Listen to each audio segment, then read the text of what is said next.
दोस्तों, बिहार में नकली शराब बनाने के जुर्म में 4 लोगों को पकड़ा जाता है। जब उनको थाने लाया जाता है तो थाने की इंचार्ज एक महिला इंस्पेक्टर होती हैं। वो उनको देखती हैं तो हैरान हो जाती हैं, क्योंकि उन चारों में से एक उनका तलाकशुदा पति होता है। जब उसको देखती हैं तो डर जाती हैं, सोचती हैं कि कहीं इसकी वजह से उनकी इज्जत ना खराब हो। इसीलिए वो उसे डराती हैं, धमकाती हैं और कहती हैं कि अगर तुमने यहाँ पर हमारे रिश्तों के बारे में कोई बात की तो मुझसे बुरा कोई नहीं होगा। हड्डियां तुड़वा दूंगी और इतने चार्ज लगा दूंगी कि सारी उम्र जेल में सड़ते रहोगे। तुम अपराधी हो तो खुद को अपराधी ही समझना। अब दोस्तों, उनकी बात सुनकर उस तलाकशुदा पति की तो सिट्टी पिट्टी गुम हो जाती है। लेकिन दोस्तों, देखते ही देखते वो मैडम खुद ही उस केस में उल्टा फंसने वाली थी। वो शराब माफियाओं के चंगुल में पूरी तरीके से फंस जाती हैं। उनके समझ में नहीं आता वो करे तो क्या करें, क्योंकि उनकी नौकरी और इज्जत दोनों दांव पर लग जाती है। लेकिन दोस्तों, उसके बाद जो होता है बहुत ही शानदार जबरदस्त होता है। तो एक शानदार कहानी है, आइए जानते हैं पूरी कहानी इस वीडियो में। लेकिन वीडियो में आगे बढ़ने से पहले बस वही रिक्वेस्ट कि आप वीडियो को लाइक कर दीजिए, चैनल को भी सब्सक्राइब कर लीजिए ताकि मेरा हौसला बढ़ता रहे। दोस्तों, ये कहानी है बिहार की। अप्रैल 2016 में जब नीतीश सरकार ने शराबबंदी की घोषणा की तो पीने वालों के ऊपर तो मानो बिजली बनकर टूट पड़ी। लेकिन दोस्तों, अब ये फैसला उनके हित में लिया गया था, उनके परिवार के हित में था, तो अधिकतर लोगों ने इसे स्वीकार कर लिया। लेकिन दोस्तों, कुछ लोग ऐसे भी थे जो कि उसके इतने आदी हो चुके थे कि वो बिल्कुल छोड़ ही नहीं सकते थे, और इसीलिए वो दिन भर इसी ताड़ में लगे रहते थे कि कहीं से मिल जाए, थोड़ा सा मिल जाए, एक ही दो पैग मिल जाए। और इसीलिए वो किसी भी कीमत पर शराब खरीदने को तैयार रहते थे। अब जैसे ही सरकारी दुकान बंद हुई, वैसे ही समझ लीजिए 95% जो शराब था वो बंद हो गया। लेकिन 5% ऐसे भी लोग थे जो कि खुद बनाते थे, क्योंकि बनाना इतना भी मुश्किल काम नहीं होता है। तो कहीं जंगल में, कहीं खंडार में, कहीं अपने घर में, तो इसी तरीके से बनाते थे। अब जिन पर पुलिस जो है रोज धरपकड़ करती थी, और ऐसे रोज ही 10-20 लोगों को पकड़ा जाता था। और इसी सिलसिले में एक दिन 4 लोगों को पकड़ा गया। उनको जब थाने लाया गया तो उनमें एक व्यक्ति का नाम राजेश होता है। और राजेश जो है उस महिला की जो एसएचओ होती हैं, इंचार्ज होती हैं, इंस्पेक्टर होती हैं, उन्हीं का तलाकशुदा पति होता है। जब वो देखती हैं उसको तो उनकी आंखें फटी की फटी रह जाती हैं, और वो सोचती हैं कि अब क्या होगा, और ये तो इसकी वजह से कहीं मेरी इज्जत ना खराब हो जाए। इसीलिए उसे जाकर धमकाती हैं, डराती हैं और कहती हैं कि अगर तुमने जरा भी यहाँ पर ये बोला कि ये मेरी पत्नी है, पूर्व पत्नी है, तो फिर तुम्हारा बहुत बुरा हाल कर दूंगी। तुम सोच नहीं सकते तुम्हारा मैं क्या हाल करूंगी। अब दोस्तों, उनकी बात सुनकर राजेश भी सोचने लगता है कि लगता है अब सारे पुराना हिसाब किताब इसी बहाने मुझसे चुकता कर लेगी। वो दोस्तों, उसकी जो है सिट्टी पिट्टी गुम हो जाती है, वो चुपचाप बैठ जाता है। वो बोलता है नहीं, मैं कुछ भी नहीं बोलूंगा।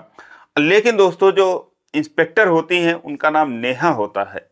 वो जो है शराब माफियाओं से बहुत चिढ़ी रहती थी, और जैसे ही उनको ये सूचना मिलती थी कि कहीं पे नकली शराब बन रही है या फिर कोई शराब पी के हुड़दंग कर रहा है, तो उसके खिलाफ बहुत सख्त कार्रवाई करती थी। क्योंकि कहीं ना कहीं शराब की वजह से उनकी भी जिंदगी प्रभावित हुई थी। क्योंकि राजेश से जब उनकी शादी हुई थी, राजेश जो कि एक बहुत ही अमीर घर का लड़का था, उसके पिताजी आर्मी में लेफ्टिनेंट होते हैं, माता जो थी वो टीचर थी, और इकलौता वो लड़का था, तो लाड़ दुलार ने उसे बिगाड़ कर रख दिया था। और धीरे धीरे वो गलत लोगों के संगत में पड़कर और यही सब नशा वगैरह करने लगा। अब उसके माता पिता ने सोचा कि चलो इसकी शादी करवा देते हैं, सुधर जाएगा, और इसीलिए वो नेहा से उसकी शादी करवाते हैं। और नेहा जो है पढ़ने लिखने में बहुत ठीक ठाक थी, तेज तर्रार थी। लेकिन उसके पिताजी ने सोचा कि चलो इकलौता लड़का है और माता पिता दोनों सरकारी सर्विस करते हैं, तो सारा धन तो इसी का है, तो इसीलिए उन्होंने आनन फानन में दोनों की शादी करवा दी थी। लेकिन शादी के 6 महीनों के अंदर अंदर नेहा को पता चल गया कि ये लड़का जो है, राजेश जो है, वो उसके लिए बिल्कुल ठीक नहीं था। और इसीलिए उन्होंने समय रहते रिश्तेदारों के सामने आपसी सहमति से, आपसी सुलह समझौते से उससे अपना रिश्ता खत्म कर लिया था। उसके बाद उन्होंने एग्जाम क्लियर किया और वो इंस्पेक्टर बन जाती हैं। तो उसी थाने की चार्ज उनको मिली थी जहां पर वो राजेश होता है। अब दोस्तों, उन्हें बहुत चिढ़ थी ऐसे लोगों से, तो वो जो है उनको मारती हैं, पीटती हैं, डराती धमकाती, हर तरीके से उन पर जो है कबुलवाने की कोशिश करती हैं। कि ये बताओ कि कहाँ पर और माल तुम लोगों ने छुपा रखा है, क्योंकि वो जो है 20 लीटर शराब के साथ पकड़े गए थे और उन्हें अंदाजा था या उन्हें सूचना मिली थी कि बहुत सारा जो है वो कहीं पर छुपाया गया है। तो इसीलिए वो उनको बराबर टार्चर करती रही और साथ ही में राजेश के ऊपर भी कोई रहम नहीं, कोई दया नहीं। जैसे उनको भी मारा जाता था वैसे इसको भी पीटा जाता था, बल्कि 2-4 डंडे इसको और पीटा जाता था कि ताकि यहाँ पर जैसा वो चाहती हैं वो उसी तरीके से करे। अब दोस्तों बहुत हद हो गई, उनको बहुत टॉर्चर किया गया, लेकिन वो थे कि कबूलने को तैयार नहीं थे, क्योंकि उन्हें पता था कि अगर एक बार उन्होंने कबूल दिया तो फिर उन्हें लंबे समय के लिए जेल जाना पड़ सकता है। इसीलिए वो कुछ भी बोलने को तैयार नहीं थे और नेहा मैडम जो थी वो पूरी ताकत से अपना काम कर रही थी। अब दोस्तों देखते देखते 11 बज गए, वो लोग सुबह ही पकड़े गए थे, 7 ही बजे पकड़े गए थे। तो जब 11 बज गए तो एक चाय वाला चाय लेकर आता है थाने में और मैडम जो है वो चाय पीती हैं, उनके सामने लॉकअप था, उसमें वो चारों बंद होते हैं। अब राजेश जो है वो टुकुर टुकुर देखता है कि शायद मुझे चाय ही पूछ ले और सोचता है फ्लैशबैक में जाकर कि किस तरीके से लोग सुबह सुबह चाय नाश्ता करते थे, एक साथ बैठकर हमेशा वो चाय पीते थे। कभी ऐसा नहीं होता था कि वो पहले पी ली या फिर ये बाद में पिए, दोनों साथ ही में पीते थे। तो उसको वो सब पल याद आते हैं, लेकिन मैडम जो है उसको भी देखती हैं एक नज़र और खुद चाय पी जाती हैं, वो उसे चाय तक नहीं पूछती हैं। अब दोस्तों दोपहर के 2 बज गए। अब जो इन लोगों का आका था या यूँ कहें जो कि असली शराब माफिया था, वो अपने दल बल के साथ थाने में आता है और आते ही अपना रौब झाड़ने लगता है। नेहा मैडम को जो है उल्टा सीधा कहने लगता है कि किस जुर्म में पकड़कर आप लाई हैं यहाँ पर, और मैंने सुना है कि आप इनको मार रही हैं, पीट रही हैं, ज़बरदस्ती उगलवाने की कोशिश कर रही हैं।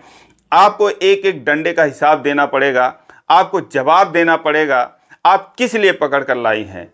अब दोस्तों इस तरीके से रौब झाड़ने लगा कि मैडम को भी गुस्सा आ जाता है। वो कहती है मैं इसलिए पकड़ कर लाई हूँ क्योंकि ये शराब के सप्लायर हैं, इनको जेल जाना पड़ेगा, और मैं ये भी बता दे रही हूँ कि जो भी इनके सपोर्ट में आएगा उसे भी जेल की हवा खानी पड़ेगी। अब जैसे वो व्यक्ति ये बात सुनता है, उसका नाम सिकंदर होता है, वो दोस्तों बौखला जाता है। वो कहता है कि अभी आप मुझे नहीं जानती हैं, मैं कौन हूँ, इस तरीके से बात कर रही हो। अभी यहीं पर 100-200 लोगों का लाकर मैं धरने पर बैठ सकता हूँ, थाने का घेराव कर दूंगा और उसके बाद सारी अफसरगिरी निकल जाएगी, उसके बाद पता चल जाएगा मैं कौन हूँ। मैडम कहती हैं कि देखो तुम कोई भी हो, जो भी हो, यहाँ पर आराम से बात करो वरना मुझसे बुरा कोई नहीं होगा। वो कहता है कि मैं आराम से ही बात कर रहा हूँ। अब दोस्तों जब ये सब बातें चल रही थी तो जो चारों लोग थे उन्हें भी तसल्ली हो गई, वो थोड़ा सा टाइट हुए, उनके अंदर का जो डर था वो थोड़ा ख़त्म हुआ। वो सोचे कि चलो अब कम से कम हमें यहाँ से छोड़ दिया जाएगा, क्योंकि वो जानते थे कि इंसान कितना पावरफुल आदमी है। लेकिन दोस्तों उसके बातों का कोई असर नहीं हुआ। उल्टा जो है नेहा मैडम ने उसे धमकाया कि अगर यहाँ पर आइंदा इस तरीके से बात करने की कोशिश की तो मैं बता दे रही हूँ तुम्हें भी इन्हीं लोगों के साथ में अंदर डाल दूंगी। अब कहता है ठीक है, मैं देखता हूँ, तुम्हें शाम तक बताता हूँ कि मैं कौन हूँ। अब दोस्तों फिर उसके बाद जो है वो चला जाता है वहाँ से, और इसके घर वाले आते हैं, जो ये चारों थे। तो राजेश के तो माता पिता आते नहीं हैं, बाकी 3 के घर वाले आते हैं, हाथ पैर जोड़ते हैं, कहते हैं कि मैडम बाल बच्चे वाले हैं, इनकी ज़िंदगी बर्बाद हो जाएगी और ये जो है बस पीते उते हैं, दारू वगैरह बनाते नहीं हैं, आप इनको छोड़ दीजिए। लेकिन वो सोचती हैं, उनमें जो एक था वो काफ़ी तेज़ तर्रार था, वो सोचती हैं कि इतना इनका सपोर्ट है पीछे से, कहीं ना कहीं कुछ ज़रूर होगा। तो इस तरीके से वो जो है उन लोगों को बोलती हैं कि ठीक है आप लोग जाओ, जो भी मुझे करना है वो मैं करूँगी। दोस्तों उसके बाद उनके परिवार वाले भी थाने से बाहर चले जाते हैं, बैठ जाते हैं, और इधर जो मैडम थी अपनी जो उनका पुलिस फोर्स था उसे पूरी ताकत से लगा देती हैं कि जो भी और कहीं पर माल है उसको बरामद करो। कहीं ना कहीं जो है अब नाक का सवाल हो गया है। अब दोस्तों वो जो है अपने सीनियरों से बात करती हैं, लोगों से बात करती हैं कि सर ऐसी सी बात है, ऐसे लोग पकड़े गए हैं और उम्मीद है कि और भी ज़्यादा जो माल है या शराब है वो कहीं पर छुपाया गया है। उन लोगों ने कहा कि देखो ऐसा है, जो भी करो हड़बड़ी में मत करो, सोच समझ के करो, ऐसा ना हो कि कोई पॉलिटिकल इशू हो, राजनीतिक कोई बाउंडर हो, और आराम से काम करना, सुनो सबकी वाली और करो अपनी वाली। तो इसीलिए जो भी कुछ कह रहा है तो उससे शांति से बात कर लिया करो, ज़्यादा अग्रेसिव या उत्तेजित होने की ज़रूरत नहीं है, क्योंकि हमें अपना काम आराम से करना है। अब दोस्तों उन्हें पता चल गया कि वाकई में वो आदमी जो है पहुंच वाला है, क्योंकि उनके पास भी उसके लिए सिफारिश आ रहे थे। अब दोस्तों उसके बाद वो थाने आ जाती हैं और उसके बाद बैठ जाती हैं, सोचती हैं अब क्या करें, कैसे कहाँ से पकड़ें और सबूत और सुराग कहाँ से मैं इकट्ठा करूं, कहाँ से मिले। लेकिन दोस्तों फिर शाम होती है और फिर वो और लोगों के साथ सिकंदर आ जाता है और उसके बाद अब तो और ही उत्तेजित था, क्योंकि कहीं ना कहीं जो है उसे ये आश्वासन मिल चुका था कि हाँ मैडम से हमारी बात हुई है, मैंने उनको बोल दिया है आपके साथ आराम से बात करेंगी। अब दोस्तों वो आते ही जो है उन्हें उल्टा सीधा कहने लगता है और कहता है मैंने ऐसे पुलिस वाले बहुत देखे हैं, कल की जो है नौकरी करने वाली मुझे सिखा रही हैं, और फिर वर्दी वगैरह पर कमेंट करने लगता है। पूरी तरीके से ये समझ लीजिए कि जो नेहा मैडम थी वो अपनी इंसल्ट महसूस करती हैं, लेकिन वो कुछ कर नहीं पा रही थी कि करें तो क्या करें, अब कैसे इसको जवाब दें। गुस्सा तो उन्हें बहुत आ रहा था और वो जो है उनकी बेइज्जती पर बेइज्जती किए जा रहा था। तभी जो राजेश था वो कहता है कि मुझे बाथरूम लगी है। अब जिस लॉकअप में वो बंद थे वहाँ बाथरूम था नहीं, बाथरूम बाहर था। तो दो पुलिस वाले जो है सिपाही थे उसको लेकर जाते हैं बाहर बाथरूम के लिए कि कहीं ये कहीं भाग ना जाए। तो फिर वो उनसे कहता है कि ऐसा है कि जो माल है वो मुझे पता है कहाँ पर है। अब वो कहते हैं क्या बात कर रहे हो, तो कहता है मैं सही बात कर रहा हूँ, मुझे पता है कहाँ पर है। तो कहते हैं बताओ कहाँ पर है। तो राजेश कहता है कि ये जो आदमी आया है सिकंदर, इसी का एक पोखरा है और पोखरे के अंदर 50-50 लीटर की 20 केन में भर के इसने ईंट पत्थर से बांध के उसी के पोखरे में छुपाया गया है। अब दोस्तों उसके बाद वो लोग आते हैं और मैडम से धीरे से बताते हैं कि जो राजेश ने उनसे बोला था। मैडम उसके तरफ देखती हैं तो वो भी आंखों में इशारा करता है कि हाँ ये सब बातें मैंने ही कही है।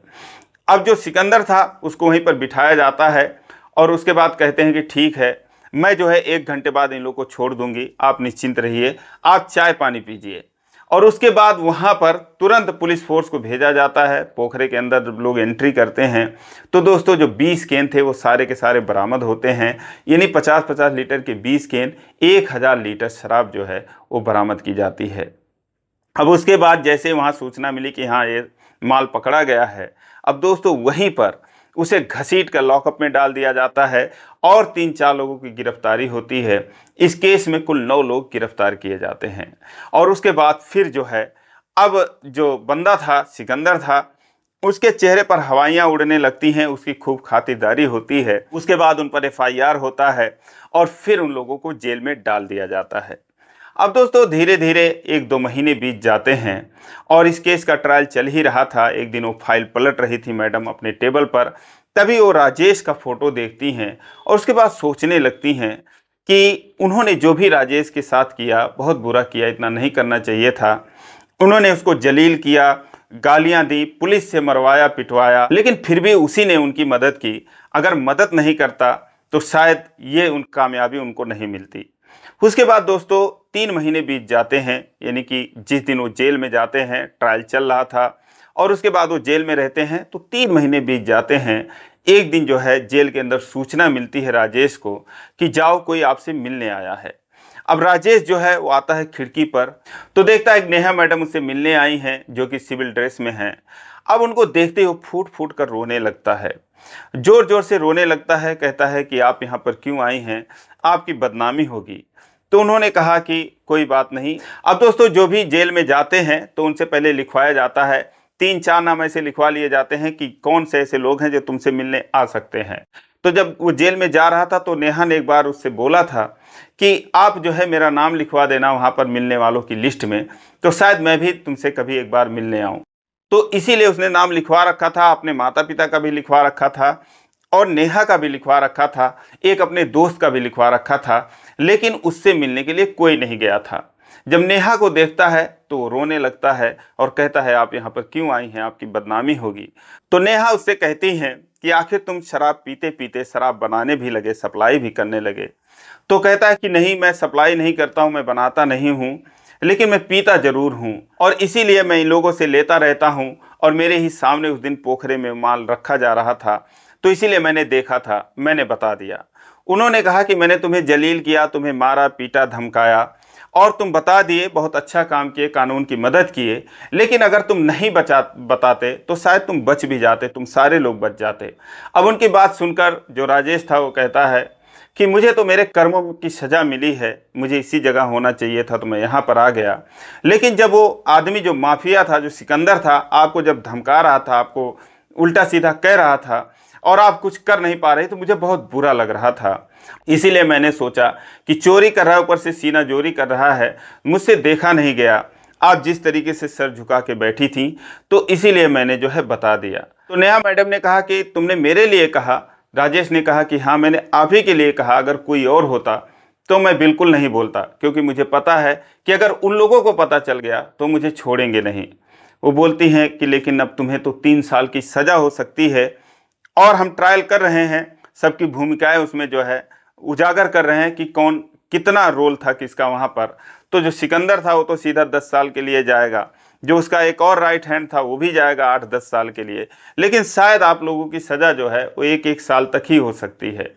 तो वो हाथ जोड़ता है, कहता है प्लीज़ मुझे बचा लो, मेरे घर पे मेरे माता पिता हैं, परेशान होंगे, वो अकेले हैं और वो मुझसे नाराज़ हैं, देखो मुझसे मिलने तक नहीं आए, मुझे उनकी चिंता हो रही है, मुझे बचा लो। तो नेहा कहती है कि तुम इतना टेंशन मत लो अपने माँ बाप की, मैं उनसे मिल लूँगी। अब जो राजेश था वो कहता है कि आप मेरे माँ बाप से मिलेंगी? तो कहती हैं क्यों नहीं मिलूँगी, किसी ज़माने में मेरे भी तो वो कुछ थे, तो तुम टेंशन मत लो, मैं अगले हफ्ते उनको लेकर आऊँगी, कोशिश करूँगी कि आपसे मिलवा दूँ। अब दोस्तों अगले हफ्ते जो मैडम थी वो राजेश के माता पिता के साथ आती हैं, और उसके बाद जैसे ही वो देखता है तो फिर उसी तरीके से रोने लगता है। राजेश की माँ भी रोने लगती हैं। फिर वो समझाती हैं कि चलो कोई बात नहीं, और राजेश जो है वहीं पर वादा करता है, कहता है मैं कभी नहीं पीऊँगा, मैं आप लोग कसम खाता हूँ आज के बाद मैं शराब नहीं पीऊँगा। अब दोस्तों उसके बाद फिर वो लोग चले जाते हैं, और हर महीने जो नेहा थी वो उसके माता पिता को लेकर जेल में आती थी उससे मिलवाने, और उसके बाद इस बीच में जब वो घर पे होते थे तो उन लोगों का हालचाल ले लिया करती थी। अब दोस्तों धीरे धीरे 1 साल बीत जाता है, राजेश की सज़ा पूरी होती है। उसके बाद जेल से बाहर निकलता है, नेहा मैडम उसके साथ उसको घर लेकर जाती हैं, उसके माता पिता भी साथ में रहते हैं, और उसके बाद फिर बातचीत करते हैं, और फिर बराबर जो है वो उस परिवार का हालचाल लेती रहती हैं। 5-6 महीनों में वो देखती हैं कि राजेश पूरी तरीके से सुधर चुका है, और उसके बाद जो है वो उससे अपना, अब पति पत्नी तो किसी ज़माने में थे ही, तो फिर से उन्हें बातचीत करने में कोई ज़्यादा परेशानी नहीं होती। राजेश डर डर के बात कर रहा था, लेकिन फिर जब वो देखता है कि हाँ अब ये अच्छे से बात करती हैं, तो भी उसी तरीके से बात करने लगता है, और धीरे धीरे ये रियलाइज होता है कि दोनों का जो प्यार था कम से कम वो अभी तक बरकरार है। उसके बाद दोस्तों अपने परिवार वालों से बोलती हैं कि मैं अपने पुराने घर वापस जाना चाहती हूँ। परिवार वाले कहते हैं ठीक है, तुम इतनी बड़ी अफसर हो, तुम जो फैसला लोगी सोच समझ कर ही लोगी, कोई बात नहीं। दोस्तों उसके बाद फिर वो और राजेश दोनों एक हो जाते हैं, और उसके बाद 2018-19 में दोनों लोग एक होते हैं, और आज एक शानदार लाइफ बिता रहे हैं, उनके 2 बच्चे भी हैं। तो दोस्तों ये रही कहानी, आपको कैसी लगी कमेंट करके ज़रूर बताएं, और अच्छी लगी है तो वीडियो को लाइक नहीं किया तो लाइक कर दीजिए, चैनल को सब्सक्राइब कर लीजिए इसी प्रकार की कहानियों के लिए। फिर मिलेंगे अगले वीडियो में, तब तक के लिए जय हिंद।